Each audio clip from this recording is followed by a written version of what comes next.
So, hello everyone, I'm Stebin Thomas. So, the topic assigned to me is the dynamics of the infidel and the hurt partner. So, the paper basically is dealing with what happens when one finds out that there was infidelity in their marriage. It's affecting both the partners, like the one who is infidel and also the one who is a hurt partner. So, we will see what happens in their life. So, let's move to the topic introduction. So, infidelity is indeed a hard reality to bear for anyone in love. So, it's not only in the marriage, it's also in the relationship. It's the same. So, infidelity is really a hurtful thing. And there are many studies and researches about why infidelity is happening, how can we control it, but still it's happening all around the world. And according to the researches I have made and the books I read about infidelity, it says there is no marriage which is saved from infidelity. At least in particular, there was instance of times, and at least one instance of time where the couple might have felt or experienced infidelity in their marriage. And according to the studies and the researchers all around the world, especially in Europe, it says around 67% of the divorces or separations are caused by infidelity primarily, even though there are other aspects which can lead a marriage to a divorce, like behavioral differences, economic issues, sexual dissatisfaction in the marriage, abuses, cultural differences, and so on. So, but still, 67% of the divorces or separation are caused by infidelity primarily, even though there are other secondary factors. So now let's move to the types of infidelity. So let's just discuss about what are the types of infidelities. And the first thing will be conflict avoidance infidelity. The conflict avoidance infidelity is like an affair that you create just to have a resource for a kind of source to find a peace. For example, you have conflicts in your house, in your family, and your wife or your husband is always nagging you, and you feel like you need someone to lean on. And so, such kind of infidelity is called conflict avoidance affairs or infidelity. So, it's basically your tendency to seek someone else for peace of mind. Now, moving to the next one is the infidelity avoidance, intimacy avoidance affairs. So, in this aspect, there are people who are afraid of intimacy. There are people who are afraid of getting attached to someone, especially, and they find doing going with an affair will help them to keep in balance their intimacy with their spouse. So that is what is called intimacy avoidance affair. Then the sexual addiction affairs, of course, that heading itself is enough to understand that they're addicted to sex. So practically, they cannot be happy with one spouse, even though we say we praise monogamy, but it says that human beings are not really monogamous by nature, but we can civilize ourselves to monogamy. So that's the next one. So that's the sexual addiction affairs because you are sexually addicted. And the accidental brief affairs, that's actually it's unplanned and it just happened. For example, now you travel with someone and there was nothing between you before and it just happened during that span of time and there is nothing after that. So it's just accidental brief affairs. The next would be philandering and other individual tendencies. So the studies would say that some affairs just happen because of the insecurity and low self-esteem of the person involved. So for them, an extra affair is a self boost. So the tendencies are different for each one, but basically the all underlying factor is self boost by getting into another affair. And the sixth type is the retribution affairs. It is a payback for the partner for having an affair. It's like a revenge. So you pay back what you experienced. And the next would be the bad marriage affair. It's really interlapping or can coexist with other factors mentioned above. So don't take them actually exclusively from the other. So bad marriage affairs is the last name suggests is because your marriage is bad and you have maybe lack of communications, lack of intimacy, lack of satisfaction in sex, and you lack support from your spouse and so on. So that's bad marriage affair. So it's basically your marriage is bad and you find an affair to compensate that. And the last one, no, the eighth one is the exit affairs. So these are really intended affairs, intended to break your existing marriage. Your primary aim to open an affair is to break the marriage because you are not satisfied with, you are not happy with your married life, and you want to break it, and the best way or easy way to do it is to have an affair. So when one's spouse knows that there is an affair going on and the marriage breaks automatically, so that's called exit affairs. And then other one will be parallel lives affairs. As the name suggests, it involves a long-term extramarital relationship while continuing to be the part in the to be in part of the original marital dyad. So that's a parallel lives affair. And the tenth and the last will be the online affairs. Now this is very modern now. This is the modern form of infidelity, and it includes sex chat rooms, pornography, online datings, and so on. There is a wide variety of things in the online affairs now. So these are the types of infidelity that we find around us. And as I said, need not be independent of the other. They can coexist with each other and they can interlap with each other and so on. So basically, these are the ones I found in my search to search for infidelity materials. Now let's move to the dynamics of the infidel. It said that human beings are really like a heap of secrets. We have a lot of secrets hidden within us, and we try to keep them so deep down inside us that we don't want others to know those factors. And infidelity is one of those. According to many studies, um, there are like 80% of the married couples experience infidelity in their life, but only maybe around 20% would come to light. So the others are there but hidden. And some say infidelity, the person who is infidel should not be blamed because no one can understand why he did or why she did that. So being judgmental is not a good way to look up to the to look at to the infidel.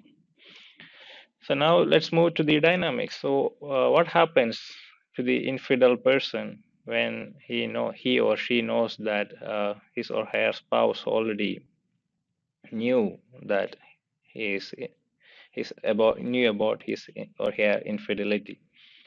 So now let's move to the first one. That's the blame game. So the blame game, as the name suggests, blaming oneself or blaming the partner. So the infidel tend to blame oneself or blame the partner for his infidelity.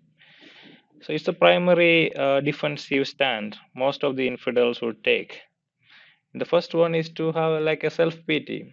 It's like he blames or she blames himself or herself that she or he would accept that it happened and takes all the blame on himself or herself. Or the worst would be blaming the partner as if her nature or her or that she or he did not do well in the marriage, so she or he has to look for another one. So that's a blame game. And the next would be the lack of emotional and sexual satisfaction in marriage. So it says that some people tend to believe that an extramarital affair would make or revive the dull marriages. And I found a fascinating statistics in one of the books written by Gray Newman, The Truth About Cheating, in which it says 59% of the dissatisfaction in marriage was emotional, and 29% of the dissatisfaction in the marriage was sexual, and 12% of the other reasons. And people tend to choose infidelity because of the emotional dissatisfaction than the sexual dissatisfaction. So in the book named Private Lies, Frank Pittman also attests the same thing, in which he says uh, it's a common it's a common ideology among the women and men that a, a dull marriage can be revived by an extramarital affair.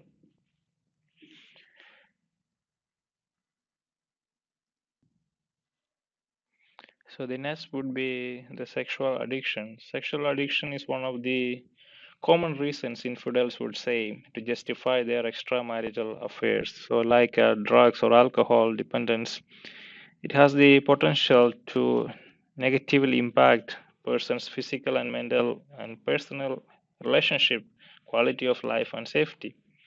So, people with sexual addiction would have chronic obsessive sexual thoughts and fantasies and compulsive relations with others or multiple persons, including strangers. At the same time, it is no way to justify one's infidelity. And unfortunately, a lot of people who have been caught cheating will plead sexual addiction as the justification for their behavior. Typically, they are hoping to avoid or at least to minimize the consequences they might experience related to their behavior. And the next would be to break the marriage, exit affair, as I mentioned in the different types of affairs. Now, this would be that break the marriage affair. So people used to seek divorce when they are unhappy before. Now it seems like time has changed a lot. Now it's like people seek divorce to be happier, and some people use this as a mode to break an existing marriage. The easy way to break a marriage would be to tell your partner that I have someone else, and it would really, if you really push it, it is easy for the marriage to end.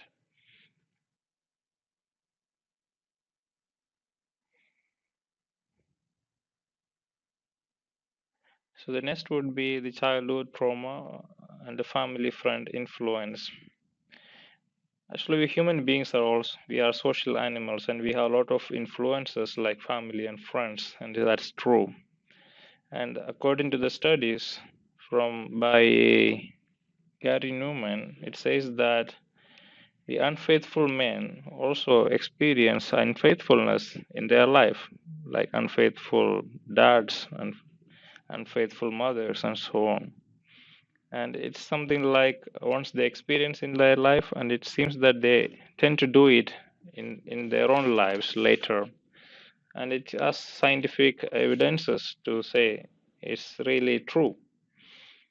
So maybe like when we do our genealogy, we also tend to search for infidelity in the family and our tendency to do it in our own lives later on. And thus the infidel partner can play that. I have childhood experiences, and because of those influences, I tend to do it. So that's one of the excuses from the infidel. Now, the next would be revenge.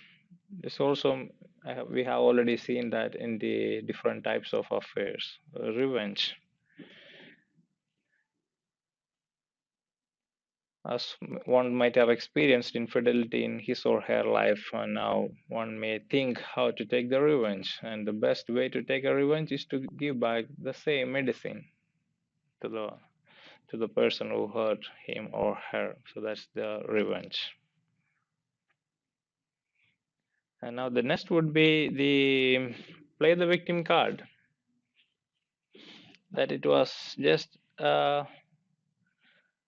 it's like as if he or she was dragged into that.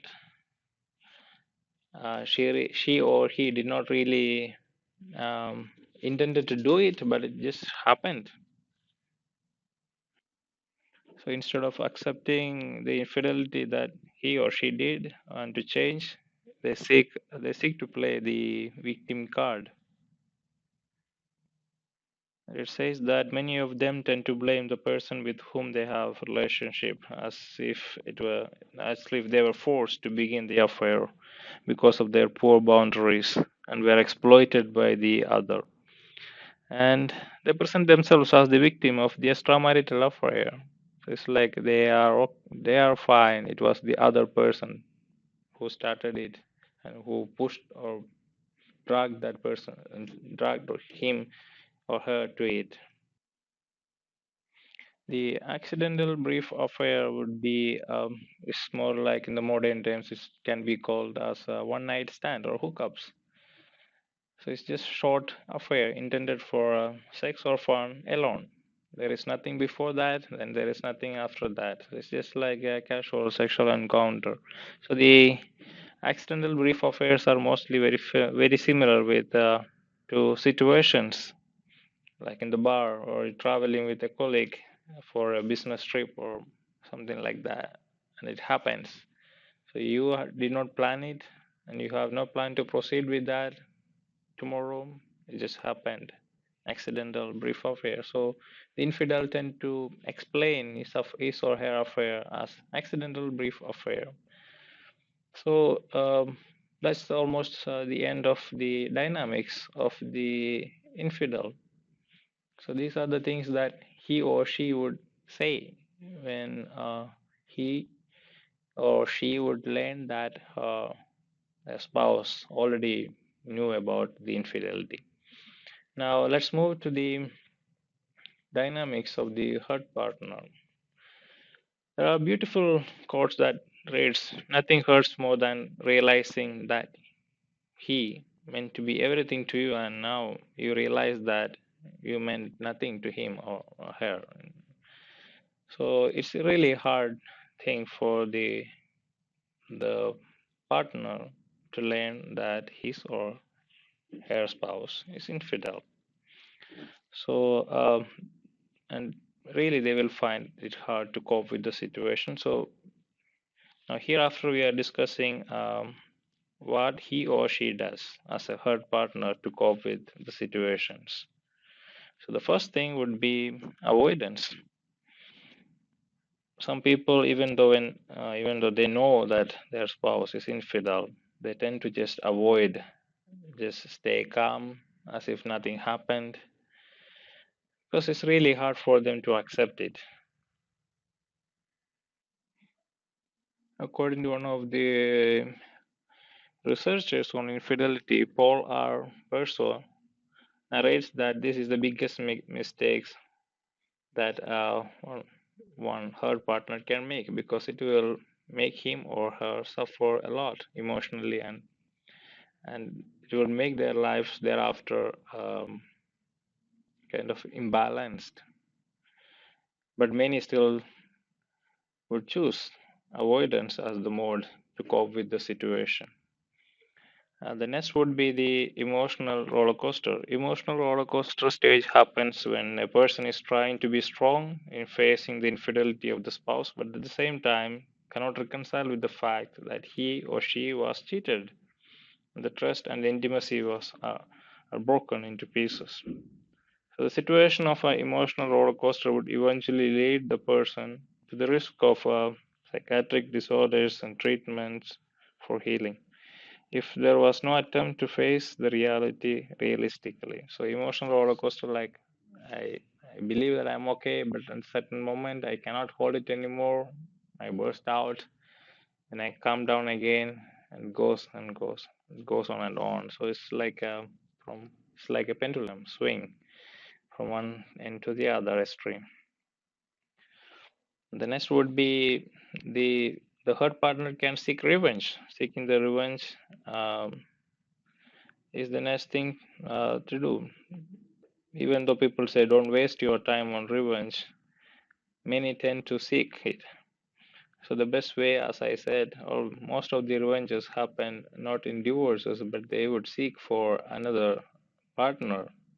So paying back with the same coin. That's called seek revenge. So hurt partner can also seek revenge, and mostly they say it happens. They tend to seek someone else. The next would be stop caring for oneself. So low self-esteem, addiction. This is the really very strong aspect that we should deal with, and when it comes to the hurt partner.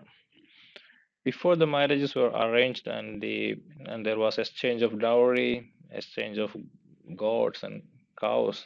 So these were the traditions of humans, and we still follow that in India.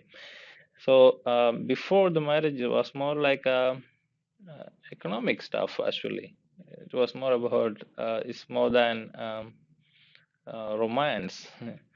So there was a lot of stuff going on at the back of the marriage, like giving exchange of fields, cows, bulls, and so on. It can be even read during the time of Jesus. And now the marriage has become romantic arrangement. So now the infidelity threatens our emotional security. We seek love in marriage, and infidelity destroys it. Now we have a romantic ideal in which we turn to one person to fulfill an endless list of needs, like to be my greatest lover, my best friend, my best parent, my trusted confidant, my emotional companion, my intellectual equal, and so on. And one would feel that I am the one, I am the chosen one, I am unique, I am indispensable, I am irreplaceable, I am the one, I am the one in his life or her life. And infidelity would tell that I'm not. So it is the ultimate betrayal, and infidelity shatters the grand ambition of love. Infidelity destroys everything. So, so it would lead the person to low self-esteem, and also would lead the person maybe to addictions of like drugs, alcoholism, and so on. And one may even stop caring for oneself. A person who was trying to be beautiful before, now she doesn't care anymore how she or he looks. And and also it can lead to different diseases because of lack of self-care. Now the next would be involving the family and kids. uh, of course, infidelity is hard to handle by himself or herself, so it's good to seek help, uh, outside help. But sometimes we have to be very conscious with whom we choose and what we choose. So according to the researchers now, the hurt partner tend to involve family and kids and even friends to the problem, and thus making the possibility to solve the issue very less. So mostly when many are involved in solving the same problem, there is no solution anymore.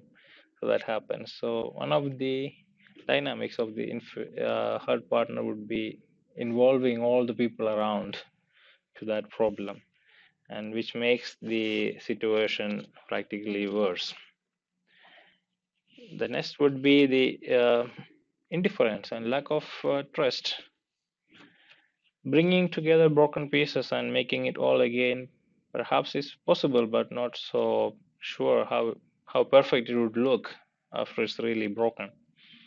So it's possible to seek forgiveness of the hurt partner and get along again in relationship, but it won't be the same anymore. So some hurt partners, they tend to be indifferent.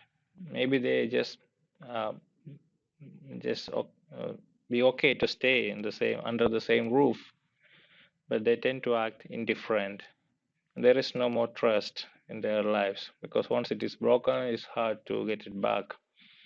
So they tend to be indifferent and they don't have any more trust in in the infidel husband, even though he or she may really change and there is no more infidelity, but still it remains like that. So indifference and lack of trust.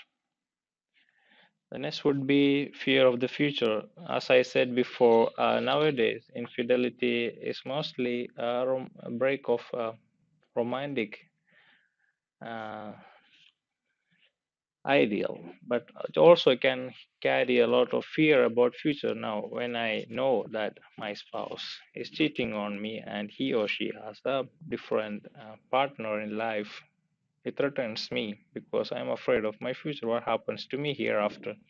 So the hurt partner can also greatly experience the fear of the future. Insecurity has a lot of association with infidelity, especially the hurt partner is a woman in a patriarchal society, like mostly in the case of Asian society, maybe like India. Probably the best example would be India. So in a patriarchal setup, women tend to look upon their husbands for security and society, and they may even feel the fear of losing the identity when their husbands abandon them. So the fear of the future is very much real. Of course, I'm really saying that because we have experienced those in India. I have seen those kind of experiences for women in India.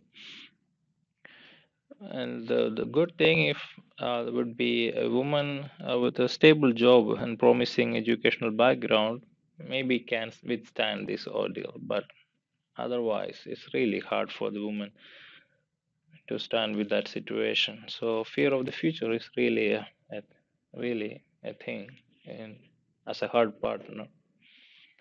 And the next would be, and the next and the last would be the fear of social shame. So the human being is actually a social animal, as I mentioned in the beginning. And society has a lot to say about our lives and how we should behave in a given situation, how to choose, how to act, and so on. So it gives us a lot of do's and don'ts. And marriage is still a core social contract, and thus breaking down a marriage is not appreciated in the society, especially in the Asian context, as I have observed. So marriage or broken marriage, no, sorry, divorce or broken marriage is still considered to be a shame for the couples and even for their extended family members. In the Asian context, the fear of social shame plays a great role actually. And the hurt partner can't act or express her or his true feelings because of the social shame. So they cannot share that their husband or their wife is infidel. So they just hide it within themselves because they are afraid of social shame. So this leads mostly to hide their hurt and suffer silently to protect the name of the family and for also for the future of the children. That's another aspect we should see in the hurt partner. So this attitude is very destructive as it does not bring about a solution to the infidelity or healing to the partner ultimately. So after dealing with the dynamics of the infidel and the hurt partner, let's just make a conclusion what happens there actually. So I have made these different classifications of infidelity and what one feels when he is infidel or she is infidel, and what happens to the hurt partner when he or she learns about the infidelity of their spouse. And now I have only not only used the books, other resources like in the like online materials. I also talk to people. Um, I have friends here in Hong Kong. I talk to them who experienced those events in their lives, and they shared their experiences. So I have made this thing not only from my readings from the books or other resources, also hearing from the experiences of the people to make it more realistic. And one thing I found that they all appreciate monogamy, but in the real life, it's really hard. According to many of them, at least in any marriage, there would be times of infidelity. So the marriage can be saved by being open to that. There is a constructive talk between the couples and so on. So yeah, we can be monogamous if we civilize ourselves to that. If not, it's really hard, and we would definitely would come along infidelity from our partner or from within ourselves, because sometimes they say people tend to be faithful for decades and just or just for instance they just break that. So monogamous, but it's a conflict in the real life. So nowadays, now the social situation is so different. Now happiness is everything, pleasure is everything. The society is changing, and now they say people even uh, give more importance to their own selfish interests than chastity in marriage. So it's really happening. Before we saw divorce because we are unhappy in the marriage, and today we seek divorce because we could be happier without the partner. And if divorce carried all the shame, today choosing to stay is a new shame. So before kind of getting divorced was a shame in the society. Now the world is changing, and now choosing to stay in the marriage even though there was infidelity, that's a new shame now. And the fear of infidelity makes the marriages unrealistic in the modern world and encourages living together and promotes like a no kid policy, because the kids are considered to be burdens and would eventually end the freedom of living together and so on. So even the concept of marriage has also changed a lot because of the fear of infidelity. So this is my presentation about infidelity, especially about the dynamics of the uh, infidel partner, and also about the hurt partner. What happens when one learns that his or her spouse was cheating on him or her?